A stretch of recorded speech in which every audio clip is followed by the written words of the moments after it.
Class 9th Biology Chapter 2 Tissue. The group of cells which are similar in structure and functions are known as tissues. Now let's know about our basic structure of our body.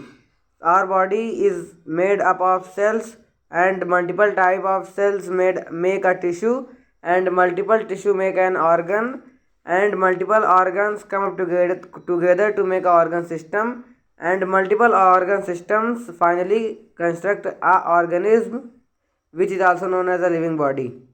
Now let's study about plant tissues.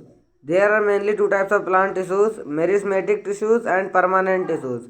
Meristematic tissues are responsible for growth of the plant and permanent tissues are not able to grow and responsible for stable structure of the plant. There are mainly three types of meristematic tissues: apical, intercalary and lateral. Apical meristematic tissues.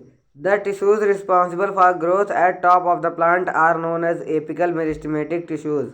Intercalary meristematic tissues.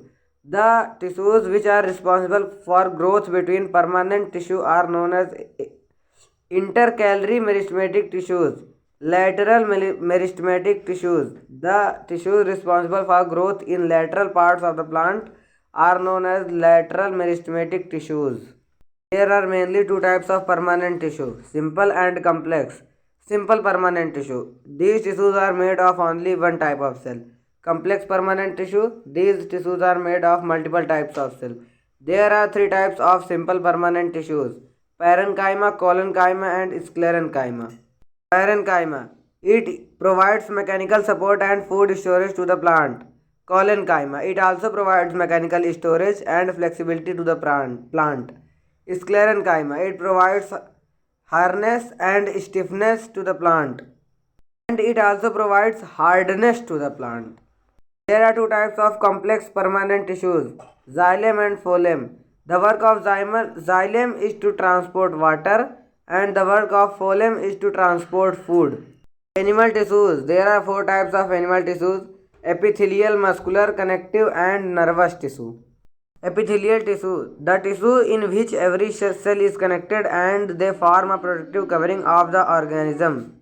There are 7 types of epithelial tissues: squamous, cuboidal, columnar, ciliated, glandular, sensory and stratified.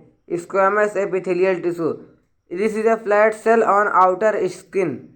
Cuboidal epithelial tissue. It is a cubic cell in salivary glands. Columnar epithelial tissue. It is a columnar cell in alimentary canal. Ciliated epithelial tissue. It is found in oviduct and uterus. Glandular epithelial tissue. It is transformed columnar tissue. Sensory epithelial tissue. It is also a transformed columnar tissue. Stratified epithelial tissue. It is a tissue which is made up of several layers of cell and this is found in skin. Connective tissue. There are three types of connective tissue: proper connective tissue, skeletal connective tissue and fluid vascular tissue. There are four types of proper connective tissue.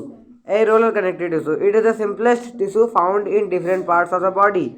Yellow fiber tissue. It is found along with the walls of arteries, bronchioles and skeletons. Adipose tissue. It is filled with droplets of fat and is found under skin below organs, between organs. 4. White fibrous tissue. It is found in muscles connecting bones and keeps the muscle strongly attached to the bones. 5th. It is reticular tissue. It is made up of star-shaped cells. Now let's move to next type of connective tissue, skeletal tissue. It is the tissue which forms skeleton of human body. Number 1. Bone. Bone is rigid and hard structure which gives mechanical support to the body. Second, cartilage. Cartilage is similar to bones but it is a little bit flexible. Now let's move towards fluid vascular tissue. It is liquid connective tissue. It is also called as transport tissue. There are two types of fluid vascular tissue. Number 1, blood. Blood is a red tissue filled with protein. And second, lymph. Lymph is a colorless tissue. It has a less protein than blood. It has no RBC and it has very less amount of fibrogen. Muscular tissue. There are three types of muscular tissue: voluntary, involuntary and cardio. Voluntary muscular tissue. It is responsible for movements in parts of the body. It produces short and rapid movement. It has nucleus. Involuntary muscular tissue. It contracts spontaneously, often in slow motion. It is used for transportation of food. Cardiac muscular tissue. It causes contraction and relaxation in our body.